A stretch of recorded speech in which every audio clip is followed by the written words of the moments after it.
Muy bien. En general,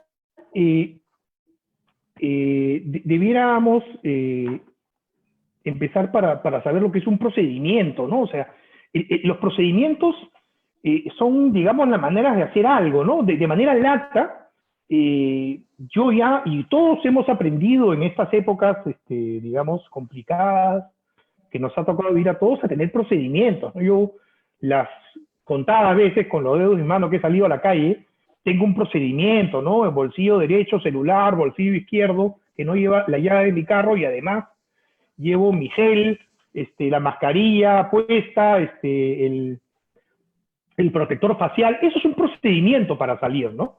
Que lo hemos aprendido en los últimos 6 meses. Los procedimientos son, digamos, de manera lata y genérica, aquellos pasos que me determinan para hacer algo, ¿no? Hay procedimientos de todo tipo. A nivel académico, ustedes tienen un procedimiento de matrícula en la universidad. Anteayer, en la universidad en la que enseño, en la Universidad del Pacífico, he recibido un curso súper intensivo para el dictado virtual que empiezo el 24, y hay varios procedimientos nuevos y distintos a los de la actividad presencial, ¿no? Entonces, en general, los procedimientos, de manera lata, son los pasos para hacer algo. Dentro de todos los procedimientos que nosotros tenemos en nuestra vida, una parte de ellos son los procedimientos legales. Y esos procedimientos legales, digamos, están asignados por una ley general, que es la Ley del Procedimiento Administrativo General, valga la redundancia, 27444, que rigen los procedimientos administrativos. Una pequeña parte de todos los procedimientos en general, que son los legales, están asignados en esa ley general, y dependiendo del área del derecho, los procedimientos pueden ser particulares, y en el ámbito que nos ocupa, enfocando más en la exposición, los procedimientos tributarios, ¿no? Los procedimientos tributarios están reservados básicamente a la relación que tienen los sujetos pasivos, que pueden ser los contribuyentes, los responsables. Ahí tengo una divergencia con el Código Tributario, porque hasta los terceros pueden ser sujetos pasivos, pero bueno, en general de todos los administrados, digamos, hacia la administración tributaria.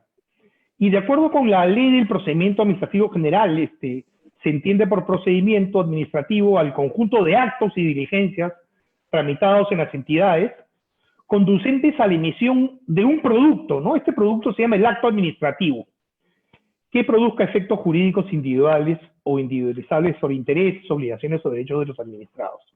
En general, los procedimientos administrativos tienen como finalidad que la administración pública, ejerciendo lo que se denomina la función pública, el servicio público, produzca un elemento que se denomina el acto administrativo, del cual me voy a referir más adelante. En materia tributaria, bueno, yo como les digo a los alumnos y como decía mi profesor, el doctor Norman, no soy muy amigo de las clasificaciones. Decía el doctor Norman que las clasificaciones son problemas de insomnio de los maestros, pero para propósitos, digamos, didácticos, podríamos clasificar los procedimientos tributarios en los procedimientos de fiscalización, los procedimientos de cobranza coactiva, que están regulados, los procedimientos contenciosos tributarios y los procedimientos más usuales y más amplios, que son los procedimientos no contenciosos. Y los procedimientos no contenciosos son los meros trámites, ¿no? Que van desde obtener un RUC, desde comunicar diversas actividades de un contribuyente, el cambio de domicilio fiscal, el alto o baja de representantes, todos los trámites que no suponen un litigio, ¿no? Ya concretamente en los procedimientos de fiscalización, el marco normativo es, lo encontramos en el Código Tributario y está en el artículo 62, que establece las facultades de fiscalización, el 62A, que establece el plazo y los mecanismos de fiscalización, y el reglamento que se metió hace más de 13 años, que es el procedimiento de fiscalización, ¿no? Es el reglamento del procedimiento de fiscalización. Entonces, digamos, la administración tributaria, en las relaciones con los contribuyentes, tiene abundantes facultades. La administración tributaria no es otra cosa que un gerente, ¿no? Recuerden que el acreedor tributario es el que la ley designa como el sujeto que percibe la prestación económica que supone el tributo. Entonces, la ley establece, por ejemplo, que en los tributos internos, impuesto a la renta, impuesto general a las rentas, etcétera, el acreedor tributario es el tesoro público, ¿no? El tesoro público, que es el Ministerio de Economía y Finanzas, que es donde se guarda todo el dinero, de manera virtual, por si acaso, en cuentas, es el acreedor que recibe la prestación tributaria de los tributos internos. También es acreedor tributario, por ejemplo, la ONP respecto de las contribuciones, también es acreedor tributario los gobiernos locales respecto de los tributos que corresponden a las municipalidades provinciales o distritales, ¿no? Pero todos estos acreedores tributarios, la ley determina y establece quiénes son sus gerentes, vale decir, quiénes administran el tributo. Entonces, de manera coloquial, yo no podría entender, pues, si lo trasladamos el tema a una empresa, a un gerente de una empresa, de una sociedad, de una tienda, de una persona jurídica que no tenga facultades, ¿no? O sea, no es entendible un gerente que no tenga facultad de representación, que no tenga facultad de dirección, que no pueda contratar, que no pueda abrir cuentas bancarias, que no pueda contratar empleados, despedir empleados. De igual manera, el Código Tributario establece cuáles son las funciones de estos gerentes tributarios, vale decir, cuáles son las funciones de la administración tributaria, sea la SUNAT, sea los gobiernos locales, etcétera, ¿no? Entonces, esas funciones son las funciones de recaudación, las funciones de resolver litigios, siendo la función más relevante, en mi opinión, la función de determinación de la obligación tributaria, que no es otra cosa que el cálculo y la ubicación del nacimiento del hecho generador y la atribución de tal nacimiento y el cálculo a una determinada persona. Pero esa facultad de determinación que inicia la administración tributaria y que concluye con la emisión de lo que se denominan valores, resolución de determinación, o también en una verificación, una orden de pago, o la facultad de sanción a través de una resolución de multa, u otros actos administrativos, no tiene, digamos, sentido si es que no tiene esta facultad, que es la facultad de fiscalización. La administración tributaria se ve imposibilitada, y esto es un tema, digamos, absolutamente opinable, pero en mi opinión, de su mayor facultad, que es la de determinación de la obligación tributaria, no serviría de nada si no tiene esta facultad, que es la facultad de fiscalización. La facultad de fiscalización, en consecuencia, nutre a la facultad más importante, repito, como opinión, que es la facultad de determinación de la obligación tributaria. Entonces, advertimos que en el Código Tributario, el artículo 62 tiene, pues, absolutamente facultades casi, subrayando el casi ilimitadas de fiscalización y de inspección a los contribuyentes. Y ese casi está delimitado no solamente por el principio de legalidad que ilumina, pues que irradia al derecho tributario también, en el sentido de que solamente tiene las facultades establecidas en el artículo 62, sino que tiene otra limitación adicional, que la veremos más adelante, que son las limitaciones constitucionales, ¿no? Las limitaciones constitucionales que no solamente, en mi opinión, están contenidas en el artículo 74, vale decir, los límites al poder tributario, sino también están establecidos en el artículo 2, ¿no? Que son los derechos fundamentales de las personas, y en otros artículos de la Constitución.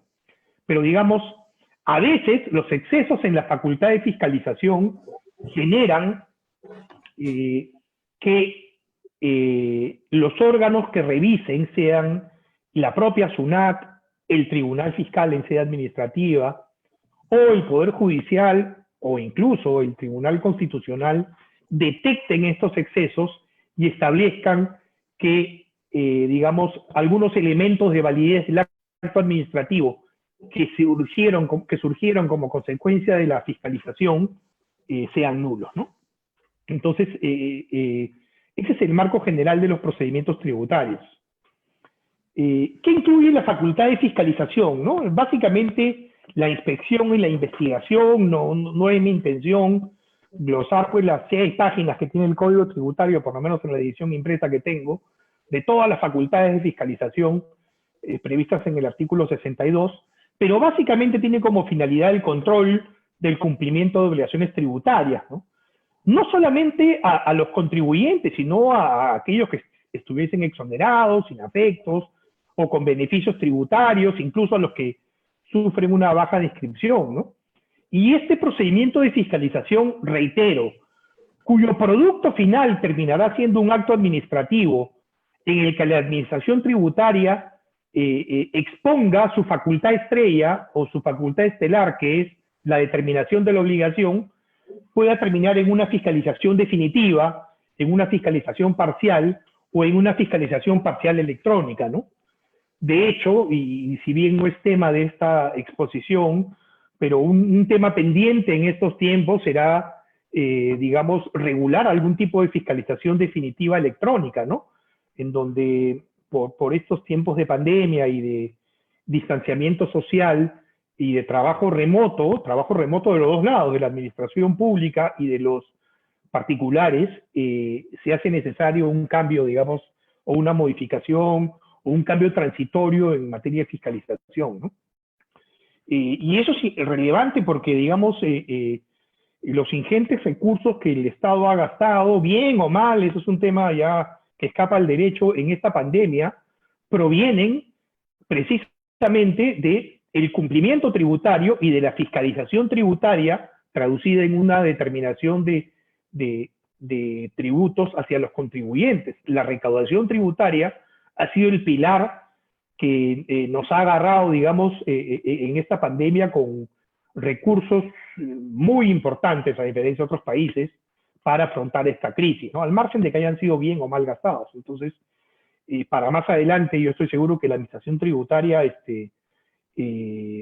digamos, pasado septiembre, cuando culmine este acogimiento al fraccionamiento especial que ha expedido en el mes de mayo, yo creo que va a utilizar esa facultad de fiscalización y determinación pues de manera recurrente, ¿no? Hacia los contribuyentes, pero esa facultad debiera ser virtual, ¿no? Y para eso se tiene que regular los procedimientos.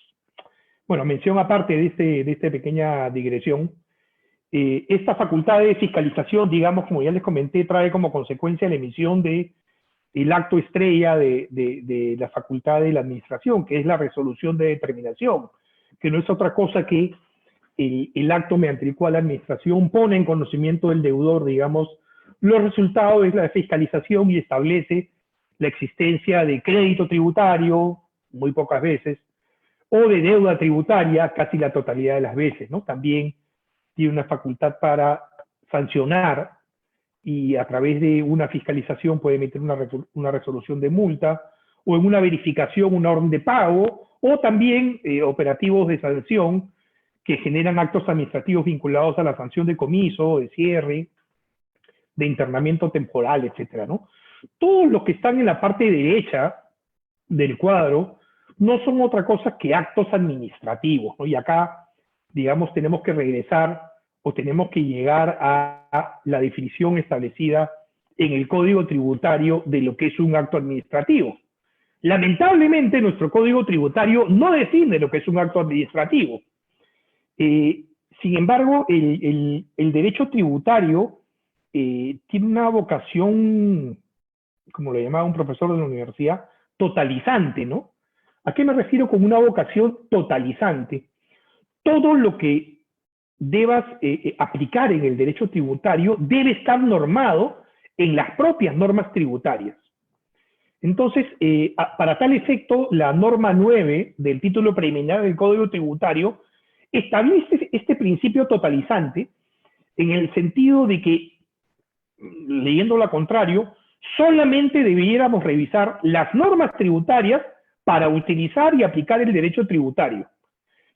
Tanto es así que lo que establece la norma novena del título preliminar del Código Tributario es este principio totalizante, ¿no? Pero lo hace de manera inversa y establece que en lo no previsto por este código, o sea, primero mira el Código Tributario, o en otras normas tributarias, ley del impuesto predial, ley del impuesto general a las ventas, la ley de los tributos, podrán aplicarse normas distintas a las tributarias siempre que no se les opongan ni las desnaturalicen.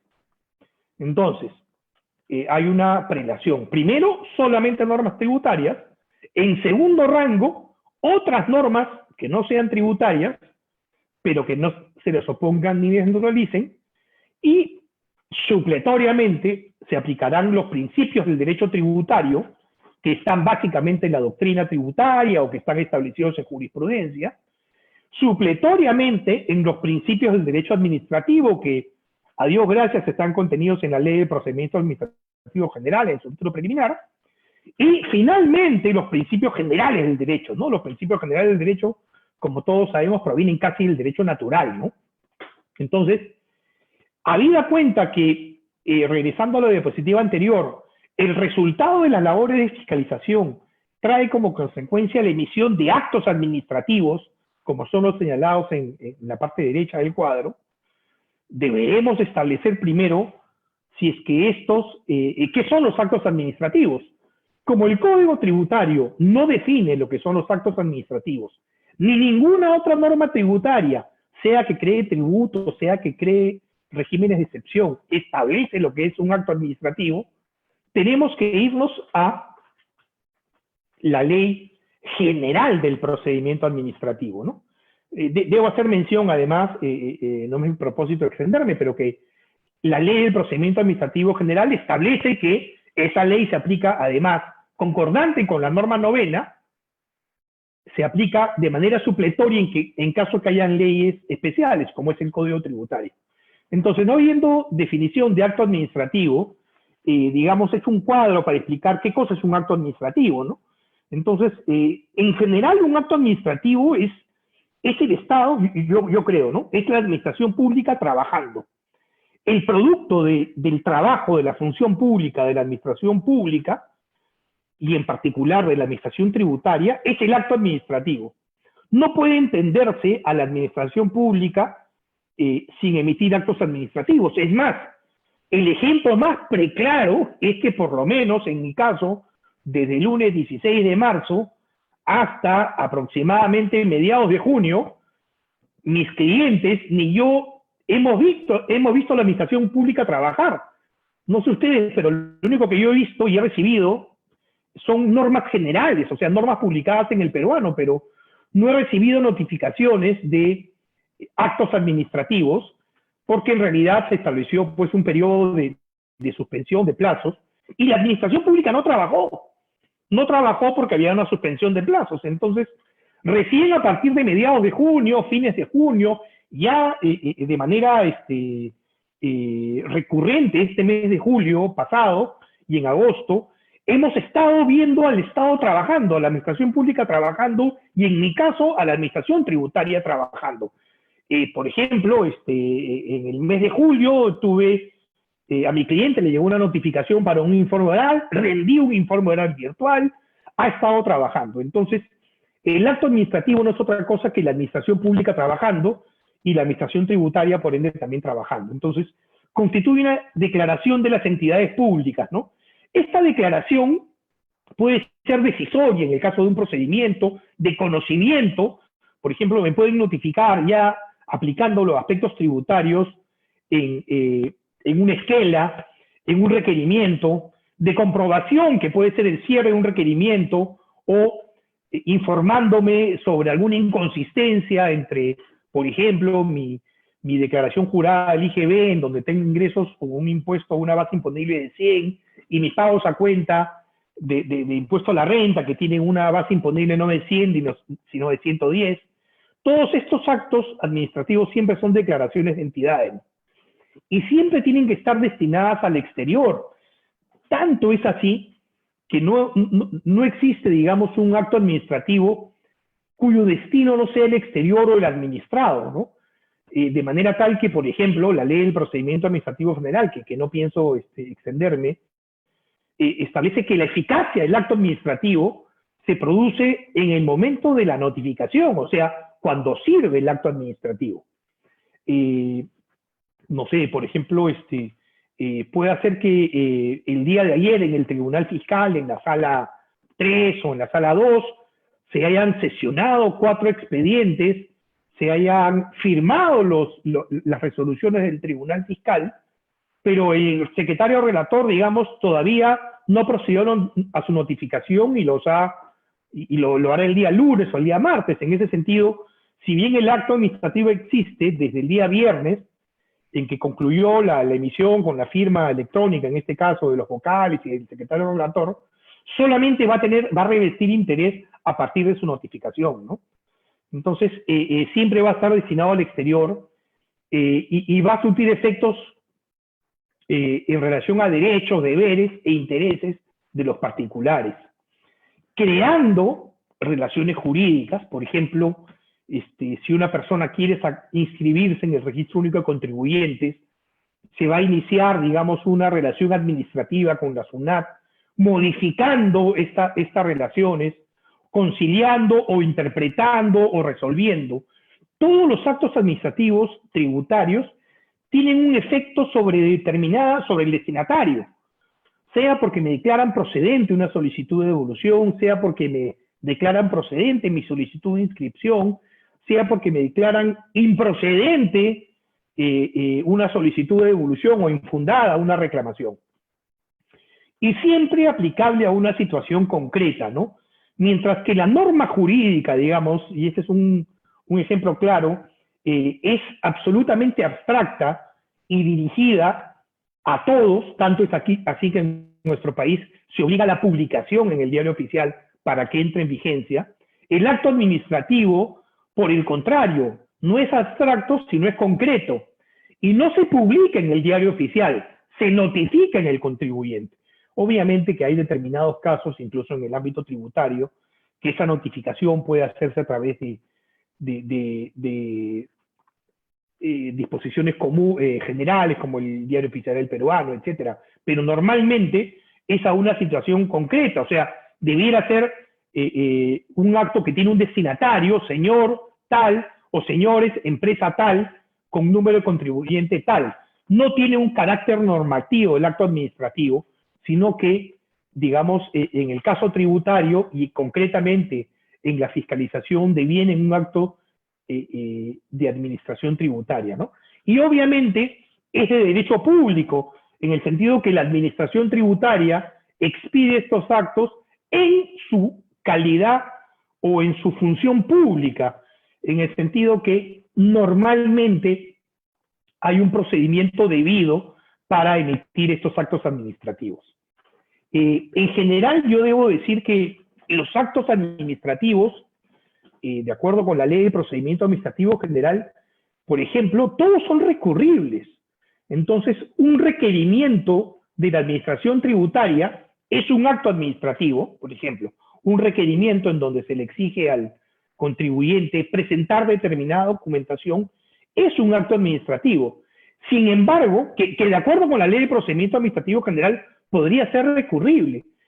Sin embargo, la ley especial, que es el Código Tributario, establece que esos actos no son recurribles, sino el producto final, vale decir, una vez terminada la fiscalización a través de estos requerimientos que van abriéndose y van cerrándose en una fiscalización, terminan en una resolución de determinación. Es esa resolución de determinación, otro acto administrativo, el que podría ser recurrible. Entonces, el acto administrativo tributario tiene muchos requisitos de validez. Por ejemplo, los sustanciales es la competencia, ¿no? El órgano administrativo competente debe ser quien emita el acto administrativo, ¿no? Por ejemplo, en una fiscalización y hablando de una resolución de determinación, dependiendo, entiendo yo, hasta ahora continúa, del monto de la deuda tributaria determinado, lo puede emitir pues el supervisor de fiscalización, el gerente de fiscalización, o incluso hasta el intendente regional o intendente de principales contribuyentes, ¿no?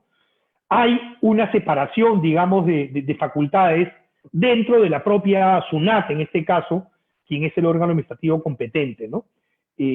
Otro elemento sustancial es el objeto o contenido, ¿no? La finalidad pública y uno importante, muy relevante, la motivación, ¿no? Un acto administrativo sin motivación es, digamos, un acto administrativo donde se elimina el derecho del administrado, en este caso del contribuyente, de revisar si es que, en el caso concreto de una resolución de determinación, si es que lo que la administración señala es correcto o es incorrecto. En muchos casos, en el ejercicio profesional privado, muchos clientes a veces me dicen, oye, Jaime, me ha llegado una resolución de determinación y me mandan la primera página, ¿no? Que dice resolución de determinación número tal, contribuyente tal, monto, 100, intereses moratorios 4, total 104, y la firma, ¿no? Entonces le digo, oye, esto no me sirve de nada, ¿no? Me tienes que mandar toda la resolución de determinación. ¿Por qué? Porque en realidad es un derecho del contribuyente tener una motivación, porque en realidad, valgan verdades, si es que la motivación es correcta y se ajusta de acuerdo a derecho, digamos que el servicio legal que una persona, un usuario del derecho tributario, como un abogado, debe brindarle a su cliente, debiera ser, oye, mira, lo que dice la administración tributaria, y si los hechos son los correctos, está muy bien, y lo único que te puedo aconsejar es a que pagues la deuda de las fracciones. En cambio, si es que hay alguna divergencia, yo sí podría impugnar ese hecho, ¿no? Entonces, la motivación es un elemento sustancial, y este acto administrativo debe darse dentro de un procedimiento regular, ¿no?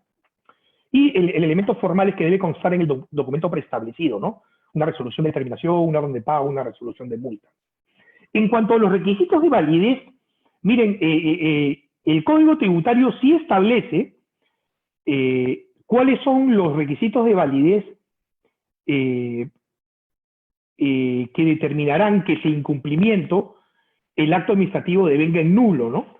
Entonces el artículo 109 establece cuáles son las causales de nulidad, ¿no?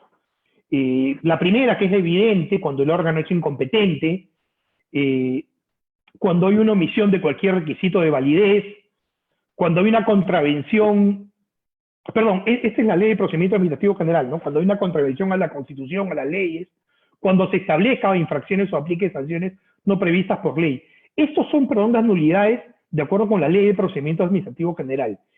Sin embargo, son relevantes, pero si hay en nuestro Código Tributario causales específicas de nulidad, en mi opinión, lo que hay que aplicar en el caso tributario son estas causales de nulidad. De todas maneras, digamos, no están lejos de las causales de nulidad previstas en el artículo 10 de la Ley del Procedimiento Administrativo General. Por ejemplo, el órgano incompetente, ¿no? Por ejemplo, lo que es el derecho penal preterintencional, ¿no? Que es cuando hay infracciones o sanciones no previstas en la ley, ¿no? Que es un principio de legalidad ya en el derecho administrativo sancionador, ¿no? Y hay uno que nunca he entendido, no sé si el doctor Lorgio en algún momento me podría explicar, que es cuando se prescinde totalmente del procedimiento legal establecido, ¿no? Lo que yo no termino de entender hasta ahora es el adverbio totalmente, ¿no? O sea, si prescindo una parte parcialmente del procedimiento legal establecido, ¿no es nulo? ¿O cuando se prescinde totalmente del procedimiento, ¿no? Porque, digamos, el Tribunal Fiscal, la SUNAT misma y el Poder Judicial nunca han discernido cuándo se prescinde totalmente del procedimiento legal establecido o cuándo se prescinde parcialmente, ¿no? Yo tengo una opinión al respecto, ¿no? Que prescindir del procedimiento legal establecido es un término absoluto. No se prescinde parcialmente o totalmente, o se prescinde o no se prescinde del procedimiento legal establecido, ¿no?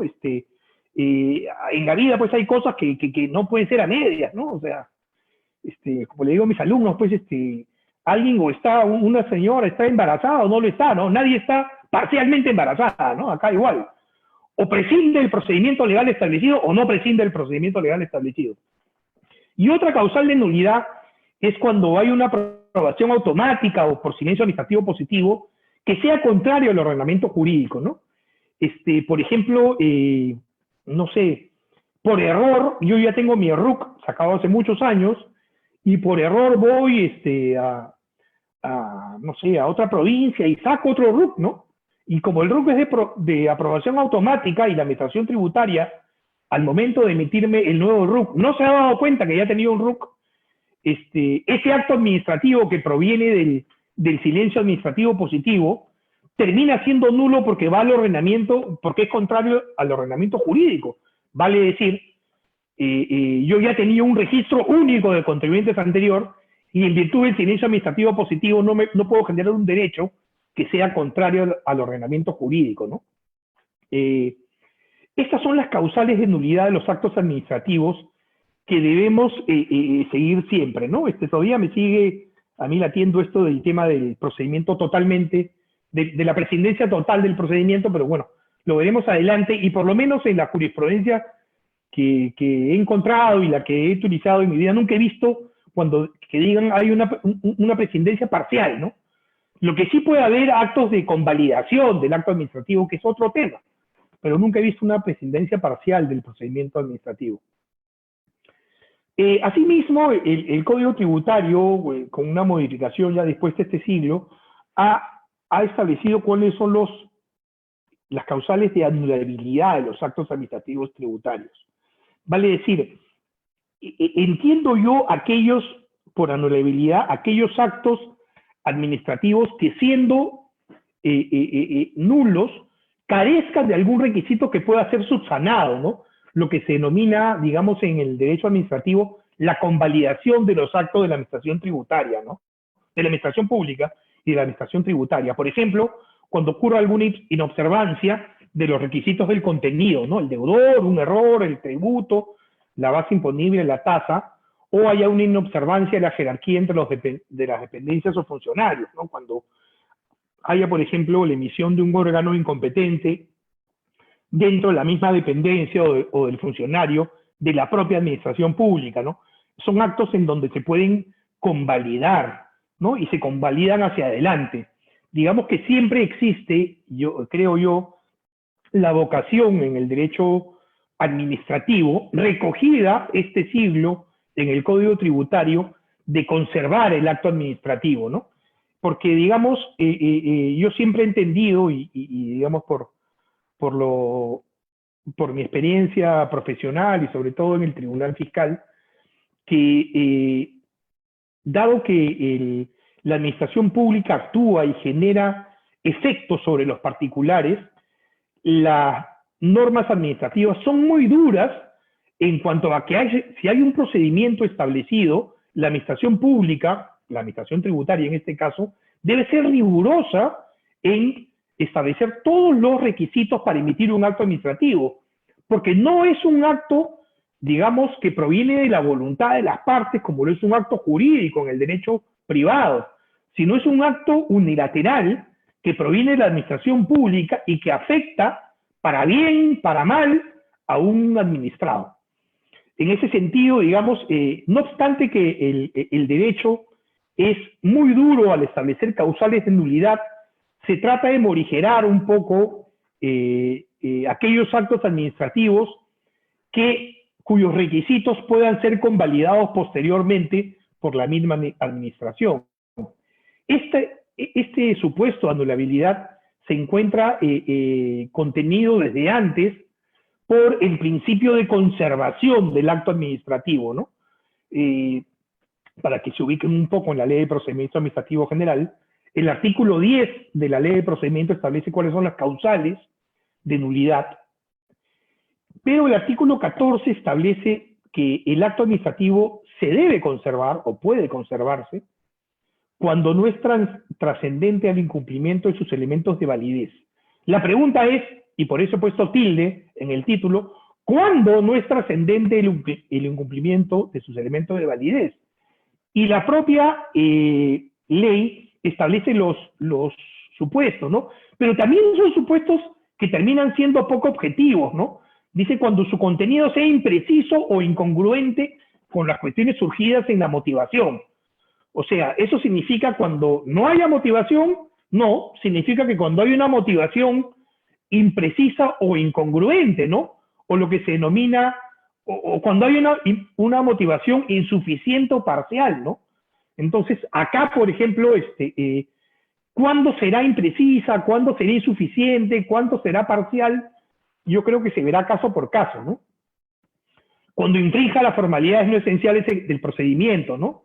O sea, digamos, cuando el propio sujeto, el administrado, por ejemplo, me pongo a pensar, y lo veremos en una RTF posterior, haya subsanado por iniciativa propia el administrado algún defecto en los que haya incurrido la administración pública, ¿no?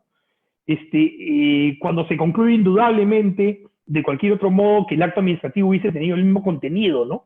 O sea, vale decir, el último supuesto es una percepción finalista, ¿no? Oye, ya, bueno, tiene algunos vicios, pero cumplió su cometido, el administrado o el contribuyente se enteró del asunto, tanto así que, por ejemplo, impugnó, y estamos ya discutiendo el aspecto de fondo y no los elementos de validez, ¿no?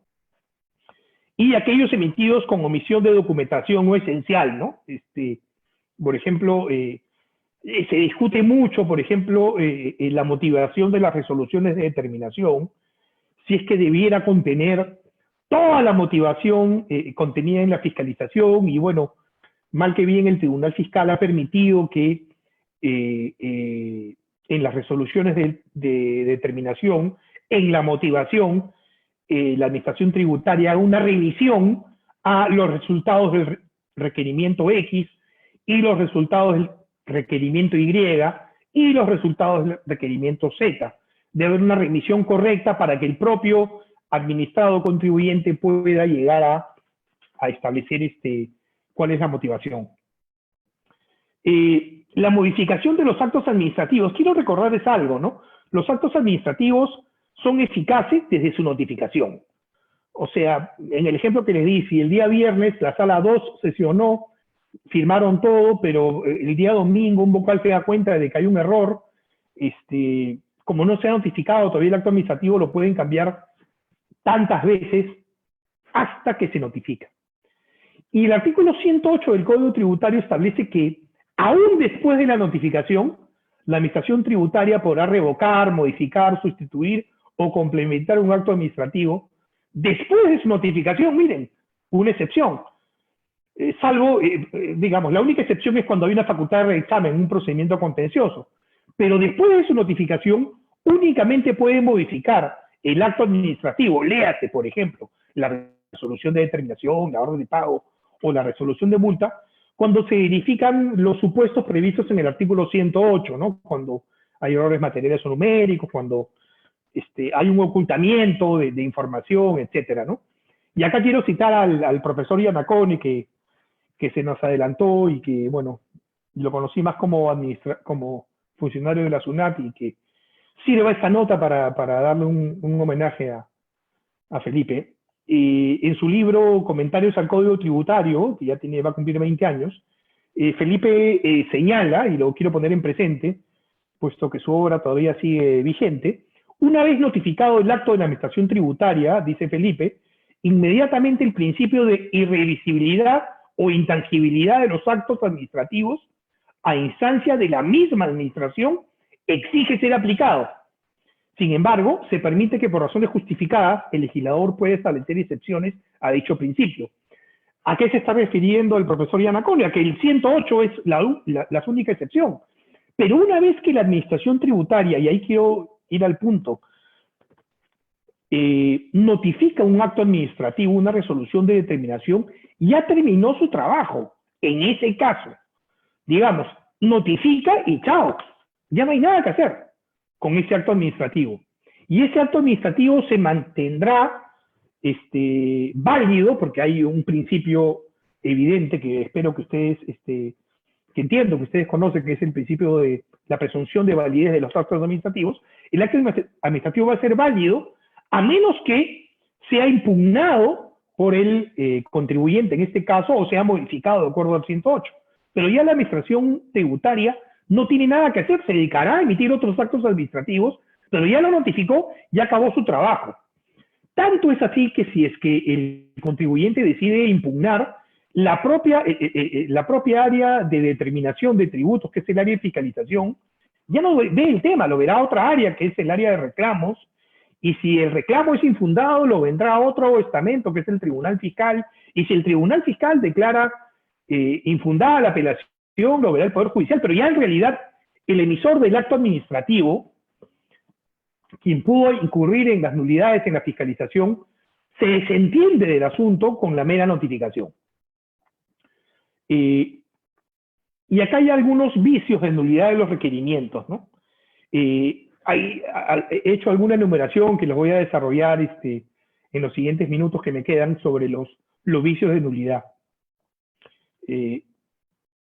Por ejemplo, ¿no? Encontré una resolución del Tribunal Constitucional vinculado a una fiscalización en donde se vulneraba el derecho a la intimidad personal, ¿no? Entonces, ¿qué dice el Tribunal Constitucional? Y he glosado algunos aspectos relevantes, ¿no? Que los principios constitucionales son el límite al ejercicio de la potestad tributaria, y algo relevante, son garantías de las personas frente a esa potestad, ¿no? O sea, los contribuyentes tenemos las garantías, que son los límites en el artículo 74, son para el contribuyente una garantía a esa potestad tributaria. En el caso concreto, la administración tributaria sí estaba facultada a solicitar todos los gastos personales del contribuyente, cuentas bancarias, viajes al exterior, etcétera, ¿no? Sin embargo, y acá es el punto relevante, en cuanto al requerimiento para identificar a la persona con la que supuestamente podría haber viajado el demandante, parece el tribunal lo considera desproporcionado, lo considera excesivo, ¿no? O sea, ¿qué importa con quién viajé? Lo importante es si el gasto o el incremento patrimonial, en este caso, estaba vinculado o no a una presunción. Entonces, lo que dice el Tribunal Constitucional, y acá entiendo que hubo una acción de amparo, es que este requerimiento para ver con quién viajó es desproporcionado, excesivo, en la medida que no aporta datos relevantes para determinar el desbalance patrimonial del contribuyente. Salvo que dicha persona sea dependiente económicamente de pero no se había aprobado en el caso. Entonces, más o menos que la administración tributaria, a juicio del Tribunal Constitucional, hubo un exceso o una vulneración a la intimidad personal, ¿no? Y poco a poco el Tribunal Constitucional y el Poder Judicial tendrán que ir delimitando qué cosa es la intimidad personal, ¿no? O sea, yo he tenido casos que no están en resoluciones del Tribunal Fiscal, por ejemplo, y eso lo comento muy a menudo, en mi ejercicio profesional privado, en donde la administración tributaria, por ejemplo, fiscalizaba a un médico, ¿no? A un médico que se dedicaba precisamente a realizar actos médicos, operaciones sin ánimo de ser infidente, de cirugía estética, ¿no? En donde obviamente en muchos casos había una presunción, según la administración tributaria, de evasión tributaria. Entonces la administración tributaria le pidió el libro de operaciones, que es un libro al que están obligados todos los centros médicos de llevar.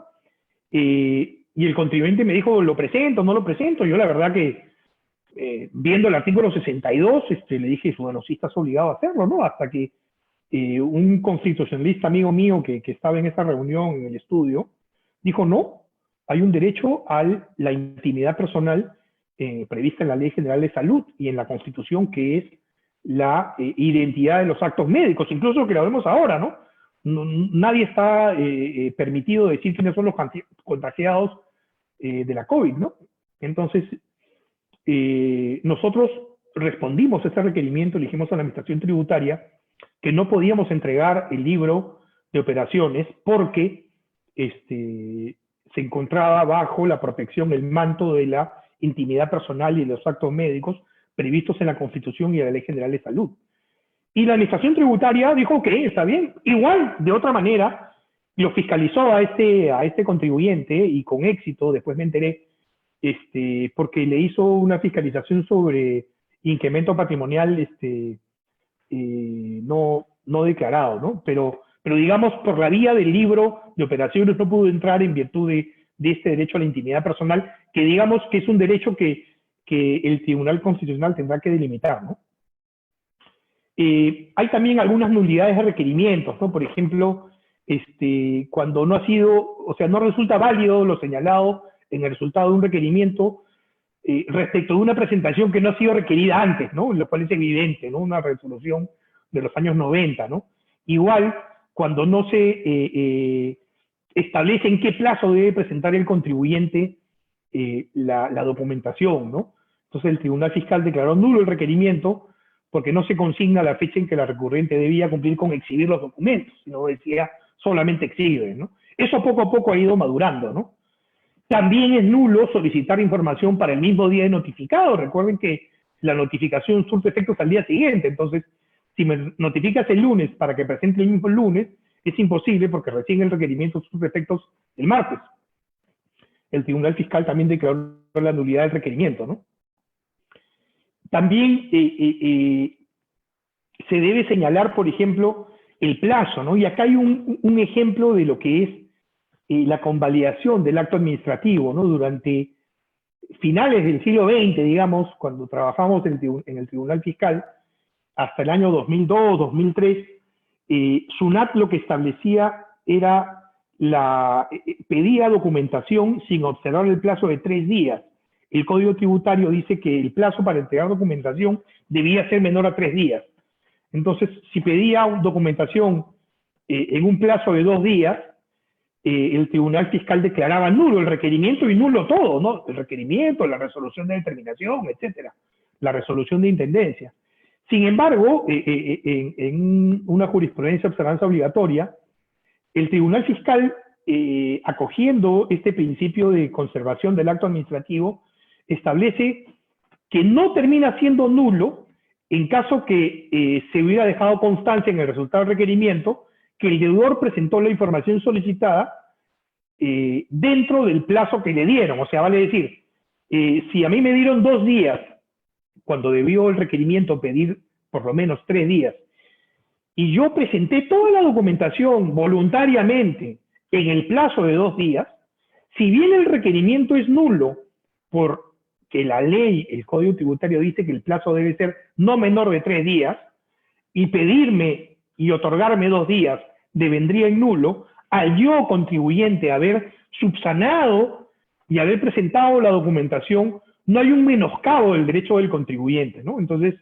esta resolución de observancia obligatoria, digamos, es una resolución que digamos, lo que hace es convalidar o establecer el principio que ya vimos en el artículo 14 del procedimiento administrativo general de la ley de convalidación de los actos administrativos, ¿no? Otra jurisprudencia vinculada a la nulidad del requerimiento, emitido y cerrado en la misma fecha, ¿no? O sea, tampoco, ¿no? Porque el artículo 106, como ya les comenté, dice que los requerimientos o los actos administrativos en materia tributaria surten efecto al día siguiente, ¿no? Y si el requerimiento no ha sido firmado por el contador o el funcionario, debe consignarse cuál ha sido el motivo para ello, o al menos la negativa a firmar de la persona que lo recibió, ¿no? Ahora, ¿cuál es el efecto de la nulidad del acto administrativo, no? Y esto, digamos, está en la Ley de Procedimiento Administrativo General, no está en el Código Tributario, pero el efecto de la Ley de Procedimiento Administrativo General establece que, digamos, o lo que yo considero es que constituye la contrapartida al principio de presunción de validez. Eso significa que al detectarse un incumplimiento de un requisito de validez esencial, anotaría yo, el derecho desconoce sus efectos, ¿no? Vale decir, el derecho asume que todos los actos administrativos son válidos, de manera tal que así sean nulos o tengan alguna nulidad, esa debe ser declarada en sede administrativa o en sede judicial. Yo como contribuyente no puedo asumir o no puedo declarar la nulidad, necesito a la administración pública o al Poder Judicial o al TC para que declare esa nulidad. Pero justamente al decir declarar es que tiene un efecto en el que en que esa nulidad se retrotrae al momento de la emisión. Tiene un efecto declarativo. Vale decir, el derecho o la gran ficción del derecho es la nulidad. Por más que el acto administrativo existió, si se declara su nulidad, el sistema jurídico lo que dice es no. Si el acto administrativo no está completo y carece de un requisito de validez, lo siento, no existió nunca. Es una ficción del derecho. Oye, pero ¿cómo que no existió nunca? Si es que me notificaron, contraté un abogado, reclamé, la administración tributaria emitió otro acto administrativo y después de 2 años se declara la nulidad, que no existió nada. No, no existió nada. Si es que tienen relación, por ejemplo, un requerimiento, una relación intrínseca, total, con la resolución de determinación, y la resolución de determinación es reclamada y es apelada y el Tribunal Fiscal lo declara nulo, todos los actos terminan siendo nulos, no existieron, no hubo acto administrativo. Entonces, y lo he puesto como pregunta, ¿no? ¿Se desconocen todos sus efectos? Yo creo que sí, se deben desconocer todos sus efectos. Ahí hay una divergencia con el Tribunal Fiscal, ¿no? Voy a avanzar un poco más rápido. Voy a ir, esta es la resolución de observancia obligatoria, los textos, pero voy a ponerme en el caso de esta resolución de observancia obligatoria, ¿no? Estaban fiscalizando el año 97, el contribuyente presenta su declaración en marzo del 98, este es un caso en donde presenta su declaración jurada, el 1 de enero del 99, como dice el artículo 43 y 44 del Código Tributario, se inicia el plazo de prescripción y dentro del periodo de prescripción, la Administración Tributaria le emite al contribuyente una resolución de multa o una resolución de determinación, lo que fuera. Esa resolución de multa es reclamada en el año 99, es apelada en el año 2000, y en el año 2002, el Tribunal Fiscal declara la nulidad de la resolución de multa, el 22 de noviembre. Y el 19 de diciembre del 2003 se emite una nueva resolución de multa. Entonces, el contribuyente que impugna dice, oye, la Administración Tributaria, desde el 1 de enero del 99, respecto de las infracciones que pude cometer en el año 97, 98, tenía 4 años para determinarme la sanción. Todo el 99, todo el 2000, todo el 2001, todo el 2002. Pero ejerció esa facultad en el año 99. Entonces, cuando el Tribunal Fiscal declara nula la resolución de multa, todavía el término prescriptorio no había prescrito, faltaban pocos meses. En cambio, cuando la administración emite la nueva resolución de multa, ya lo emite emite la resolución de multa cuando ya había prescrito. Entonces, ¿qué dice el Tribunal Fiscal? El Tribunal Fiscal dice que si bien la resolución de multa, la inicial, ha sido declarada nula, la reclamación suspende el término prescriptorio. Entonces, lo que dice el Tribunal Fiscal, en pocas palabras, es que ante esta pregunta que yo he hecho, que si un acto administrativo es nulo, se desconocen todos sus efectos, la respuesta para propósito de esta resolución de observancia obligatoria del Tribunal Fiscal es sí, se desconocen todos sus efectos menos uno, que suspende la prescripción. Entonces, el precedente de observancia obligatoria es el que señala que la notificación de una resolución de determinación que es declarada nula no interrumpe el plazo de prescripción, de acuerdo. Sin embargo, dice el Tribunal Fiscal como precedente de observancia obligatoria, se suspende el plazo prescriptorio de las acciones de administración tributaria para determinar la deuda tributaria. Vale decir, si es que de acuerdo con este precedente de observancia obligatoria, si es que hay una resolución de multa que yo considero que es nula o una resolución de determinación que es nula, la administración tributaria ejerce su facultad de determinación dentro del plazo de prescripción, pero la reclamación y la apelación duran 7 años, si se declara la nulidad, lo que me dice este criterio de observancia obligatoria es que el lapso de 6 años del procedimiento se encuentra suspendido. Vale decir que no han pasado todavía los 4 años de prescripción. Yo me permito disentir de esa opinión porque precisamente la nulidad de un acto administrativo es justamente el desconocimiento de todos sus efectos. Es, como repito, la gran ficción del derecho. Y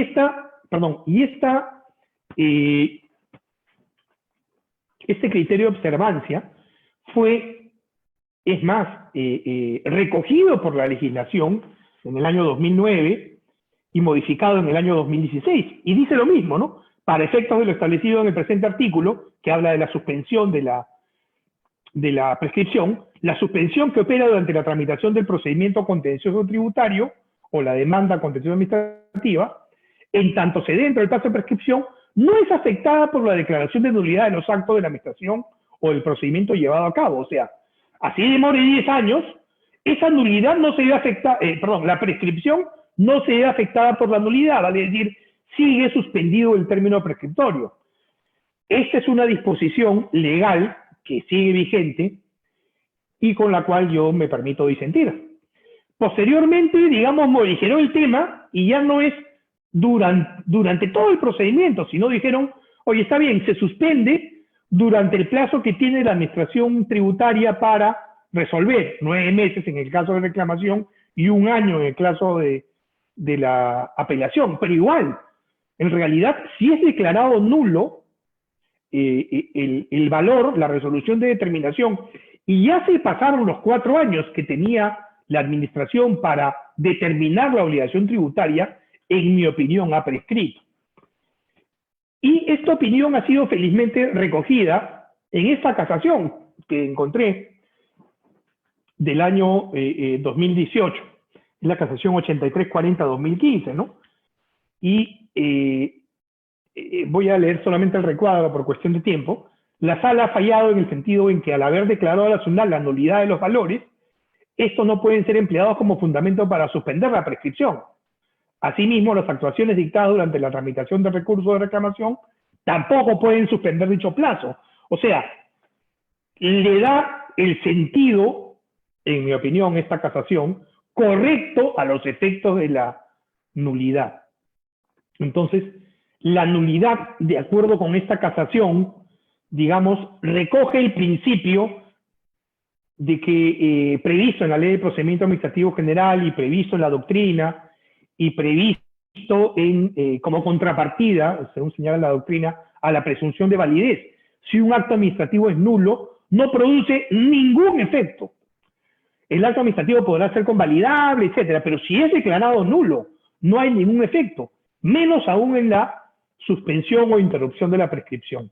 Esta es una resolución muy relevante, porque ciertamente está en estos momentos, digamos, candente otros temas de prescripción de las obligaciones tributarias, pero el fallo me parece relevante en el sentido que realza la finalidad de la nulidad de los actos, ¿no?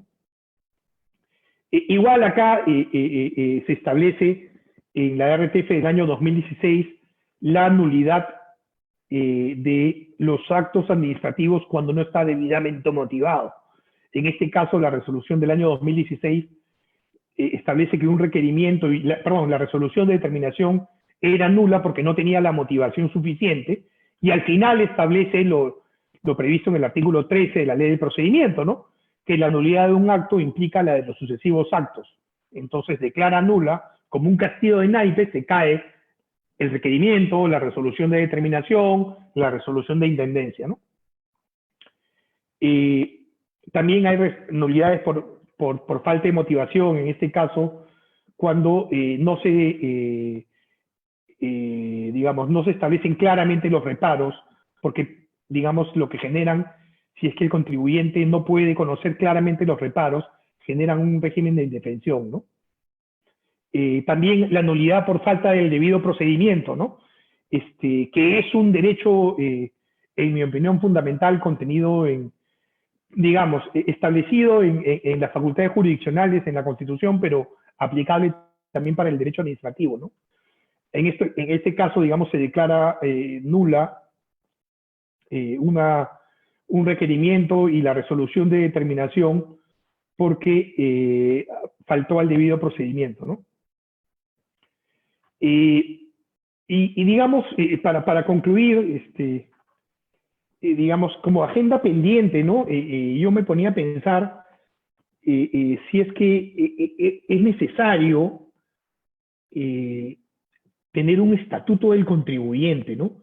¿Qué cosa es un estatuto del contribuyente, no? Yo lo entiendo como un cuerpo normativo, pues, destinado a establecer un equilibrio entre la regulación jurídico-tributaria del sujeto pasivo, vale decir, del contribuyente, responsable o tercero, y de la administración tributaria, del acreedor tributario, ¿no? No sé, si vemos el Código Tributario, pues las facultades de la administración tributaria son de este tamaño, grandes, los derechos de los contribuyentes son mucho más pequeños, y debiera haber, en mi opinión, un estatuto del contribuyente, ¿no? Ojo que de manera general, y he podido buscar en legislación comparada, en España ese estatuto se encuentra en la Ley General Tributaria, en Italia hay un estatuto de los derechos del contribuyente, o sea, en la normativa legal, como norma legal, y en México también hay una Ley Federal de los Derechos del Contribuyente. Yo creo que debiera establecerse ello. Ciertamente esta pandemia ha notado pues, que el 70% del Perú es informal, o sea que son evasores tributarios, pero igual para nuestro 30% restante sí debiera existir algún estatuto del contribuyente que prevenga y que establezca algunos límites y concretamente en este caso de los excesos de la fiscalización, ¿no? Y quiero añadir además que, por ejemplo, en Francia hay estatuto del contribuyente sin rango legal, pero lo existe a nivel de la administración tributaria francesa. En Estados Unidos, el Taxpayer Bill of Rights, que es la declaración de derechos de los contribuyentes, que tiene casi 30 años.